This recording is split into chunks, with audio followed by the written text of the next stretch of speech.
कक्षा 9 विज्ञान पाठ 2। क्या हमारे आसपास के पदार्थ शुद्ध हैं?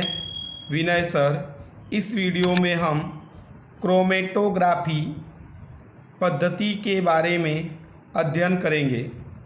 वे विलेय जो एक ही प्रकार के विलायक में घुले होते हैं तथा जिनकी घुलनशीलता भिन्न होती है, जैसे कि डाई में से रंगों को अलग करना। वे विलेय जो एक ही विलायक में यानी एक ही विलायक में एक से ज़्यादा विलेय पदार्थ घुले होते हैं, लेकिन उनकी घुलनशीलता भिन्न होती है यानी अलग अलग होती है, तो उनको अलग करने के लिए क्रोमेटोग्राफी पद्धति का उपयोग किया जाता है। जैसे कि डाई में से रंगों को अलग करना। उद्देश्य, काली स्याही में विभिन्न रंग होते हैं, यानी कि काली स्याही के अंदर अलग अलग रंग की डाइयों का मिश्रण है, अलग अलग रंग होते हैं, और उन रंगों को अलग करने के लिए हम क्रोमेटोग्राफी पद्धति का उपयोग करते हैं। ये पद्धति निम्नलिखित है। कार्यविधि: एक छानक पत्र लें, ये छानक पत्र है, उस पर 3 सेमी ऊपर पेंसिल से एक रेखा बनाएं। तो ये 3 सेमी दूरी पर हमने पेंसिल से एक रेखा बनाई है। रेखा के बीच में जल में घुलनशील काली स्याही की एक बूंद रखें और इस रेखा के ऊपर हमने काली स्याही की एक बूंद रखी है। इसे सूखने दें। फिर उसके बाद एक जार में पानी लेकर छानक पत्र को इस प्रकार रखें कि वह जल की सतह से ठीक ऊपर रहे।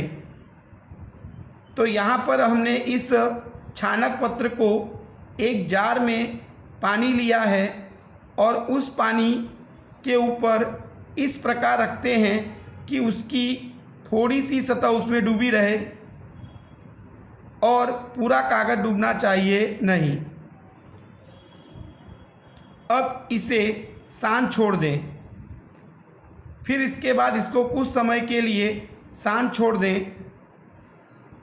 जैसे ही जल छानक पत्र के ऊपर की ओर उठे, सावधानी पूर्वक अवलोकन करें।